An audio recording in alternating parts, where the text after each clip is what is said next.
This presentation reviews the history of how people with intellectual disabilities were treated in the past and how that differs from today. My name is Amanda Hundley. I'm the Quality Manager for the ARC Alliance's Supports Coordination Organization. Throughout this presentation, it's important to ask ourselves, how much better are things today? What has history taught us? Learning about the history of the intellectual disability service system and treatment of people with disabilities helps us gain empathy, avoid past mistakes, and move toward a better future. Disclaimer: this presentation uses outdated language within historical context and mentions topics like abuse and mistreatment. The purpose of covering these topics is to gain an understanding of our history and to see the progress the disability service system has made. Starting with the European Middle Ages, life became tough under the feudal systems of the Dark Ages. Much emphasis was put on agriculture, and those that were unable to produce were generally incarcerated. Many individuals were lobotomized to ensure they would be easily controlled. Guardianships became a standard in the 13th century to help with financial matters. There was a distinction between somebody who had an intellectual disability and someone with a mental illness. There were different property rights based on which one someone had. Guardians would always claim someone was crazy or mad in order to gain access to their property. Hospitals and social welfare began to take effect, the oldest being St. Mary of Bethlehem, which has been around for over 700 years. The hospital had a much less therapeutic setting than today's standards. Oftentimes, those with behavioral concerns were kept in a stockade or whipped and chained. In 1799, the first documented program for people with disabilities was created. This was a skill-based program catered to each child. This program began the movement to educate people with intellectual disabilities, then known as feeble-minded. In the early 1800s, people focused on rehabilitation and reintegration for those with disabilities in America and across the world. In 1817, the first American School for the Deaf opened, which was the first of its kind in the Western world. In 1841, Switzerland opened the first residential program for people with disabilities. The first American public training facility for people with ID opened in 1848. Although these programs were opening, it wasn't all positive. As populations across America increased, ideas shifted to thinking that people with ID could not be integrated or live a normal life. People began to fear those with disabilities and blame them for crime, poverty, and illness. The first private institution was established in Massachusetts. In Pennsylvania, The Polk Center opened in 1893, followed by Pennhurst State School and Hospital in 1903 and Byberry Mental Hospital, later known as Philadelphia State Hospital, in 1907. More information about Pennhurst will be discussed later in this presentation. The mid-1800s through the mid-1900s is described by some as the worst for people with intellectual disabilities due to segregation, incarceration, and eugenics. It was during this time that ID was thought to be the traits of a lesser, more primitive race that had not fully evolved. For example, the term Mongoloid was used to describe a person with Down syndrome. This was the viewpoint of Western European scientists at the time. We now know that these are general feelings of racism. This type of thinking was from books and publications written by scientists and psychologists. Sir Francis Galton, a cousin of Charles Darwin, published Hereditary Genius and Essays in Eugenics.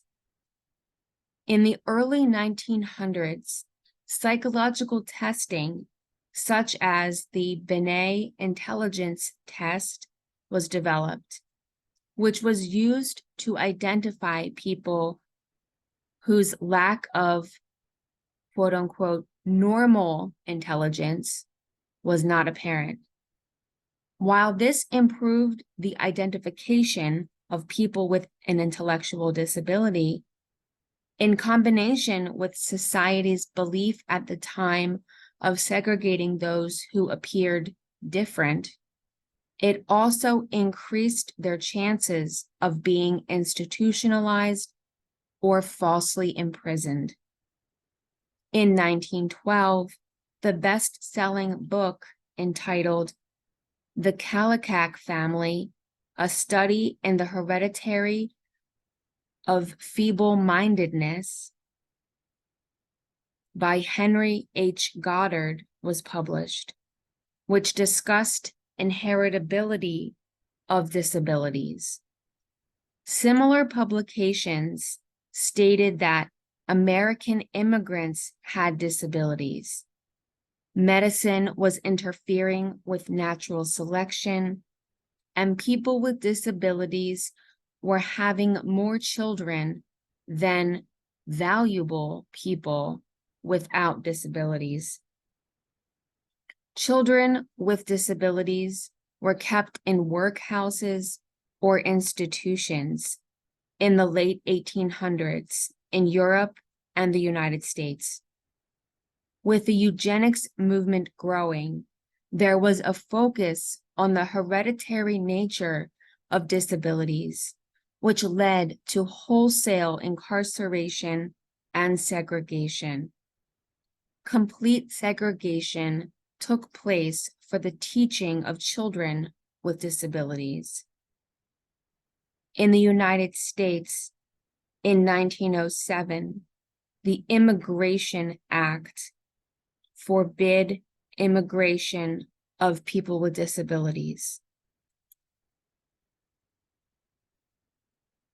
After World War I and World War II, soldiers returned home with physical disabilities and mental illness, and their families wanted them to be rehabilitated instead of institutionalized. Federal bills were passed after both wars to fund vocational rehabilitation programs. Scientific advances were also being made regarding disabilities. In 1928, research revealed there were multiple causes for mental illness, including intellectual disabilities. In the 1930s and 1940s, metabolic conditions such as PKU and factors such as infection and endocrine disturbances were recognized as being associated with intellectual disabilities. Studies of people in institutions found that more than half of them had parents without an intellectual disability. In 1930, Dr. Abraham Myerson wrote that disabilities occurred in people in every part of society. In the early 1940s, the National Mental Health Foundation exposed abusive conditions in state institutions. This became an important precursor to the deinstitutionalization movement. Because institutions were overcrowded, people with disabilities lived at home with their families, but were still largely isolated from society. These families started raising awareness and advocating for their loved ones with disabilities. Because of these things, people began to look at disabilities differently. In the 1950s and 1960s, it was recognized that the environment plays an important part in social and mental development. An education bill was introduced in 1953 that led to the Right to Education law. On February 5th, 1963, President John F. Kennedy gave a speech about mental health and disabilities. President Kennedy had a sister named Rosemary who had an intellectual disability and was encouraged by his other sister, Eunice, to advocate for disability rights.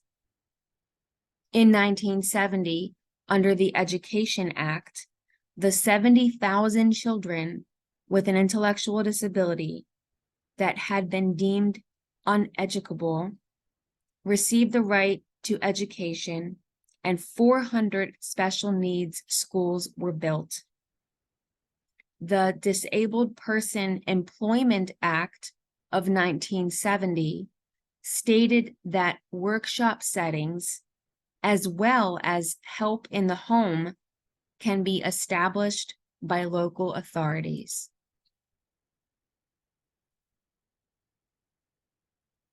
Pennhurst was first called Eastern State Institution for the Feeble-Minded and Epileptic. It opened its doors in 1908. People who were admitted were given a number, not a name. Due to the convenience of institutions, fear of the general public, lack of knowledge and understanding, institutions became custodial warehouses, overcrowded and understaffed. In 1912, Pennhurst was investigated for overcrowding. The solution was to build more buildings. The MHMR Act of 1966 in Pennsylvania was implemented to begin to find and offer services in the community.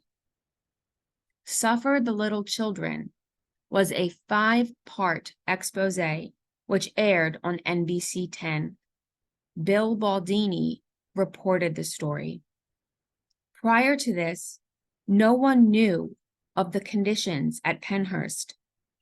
Until the 1970s, institutions were encouraged by doctors and society in general.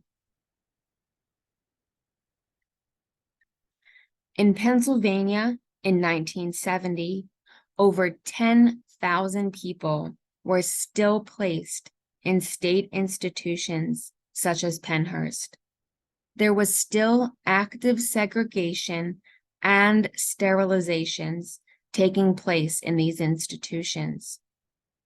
In 1974, Haldeman versus Pennhurst was taken to court to sue Pennhurst for damages for numerous unexplained injuries that took place over a 10-year period. The lawsuit also sued for improvements to institutions across Pennsylvania. The treatment of residents at Pennhurst were found to be abusive and dangerous, and Pennhurst was ordered to be closed. By 1983, the state began to move people from Pennhurst into community living homes. By 1987, Pennhurst had closed its doors. Pennhurst advocates still work with people that used to live there. They ensure that all of their needs are met and get involved if there are issues regarding people's rights. The Arc of Pennsylvania played an instrumental role in the closing of Pennhurst. We now know and understand that care and support of people in institutional or large settings are inherently limited in their ability to be flexible and provide individualized supports. This chart shows that it's not only better for the people themselves to live in the community instead of an institution, but it's also more cost-effective. Several state centers in Pennsylvania have shut down over the recent years, with people moving from these centers into community homes. Now, in the present day, we have a much more individualized, inclusive approach. Everyday Lives is the core philosophy based on self-determination and positive approaches. With the support of family and friends, people themselves decide how to live their lives and what supports they need to do so. Everyone has a choice on how they live. Everyone is different, and supports need to be individualized. Positive Practices in Pennsylvania is composed of state and regional work groups whose focus is to explore ways to meet the needs of individuals who have a developmental disability and a mental health diagnosis.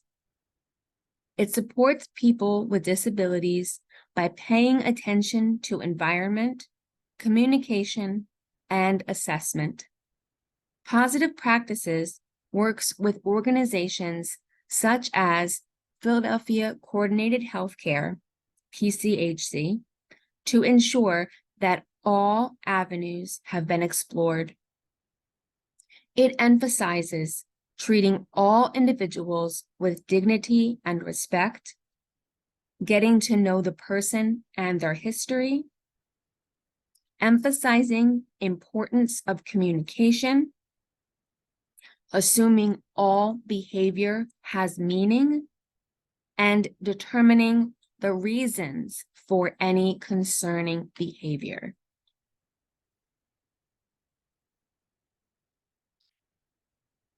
Professionals and staff working in the disabilities service system follow a code of ethics. This includes, but is not limited to, making people feel valued. Only when you value others can other people see the value of your efforts. Listen to opinions, suggestions, put yourself in the other person's shoes, and praise people's efforts. The individuals that are supported by the ID service system have the same rights as anyone else, including taking risks. We should respect all people's rights and choices. Professionals are also trained to recognize rights violations, which include things like not allowing someone to watch a TV show, forbidding someone from having a slice of birthday cake, deleting someone's dating app from their cell phone, or not allowing someone to make a phone call. Many people live at home with their families most of their lives, so their families should be supported to then in turn support their children and adult children. People's choices and decisions should be respected.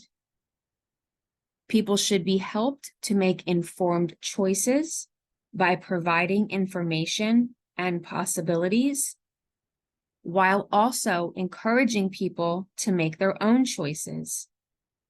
These choices can range from what someone wants to wear that day, to where they want to work, where they want to go on vacation, and what they want to have for dinner. Maintaining relationships, including people's relationships with their families, staff, teachers, neighbors, friends, significant others, and anyone else in that person's life. People with disabilities should have the option to go into the community as much as possible if they choose. People should be supported to do community activities like shopping, dating, sports, continuing their education, and employment. Through things like increased advocacy, self-advocacy, professional and community education, and monitoring by advocates, community members, and governmental entities, we can continue moving forward, making the disabilities system better and improving the lives of people with disabilities across Pennsylvania and beyond.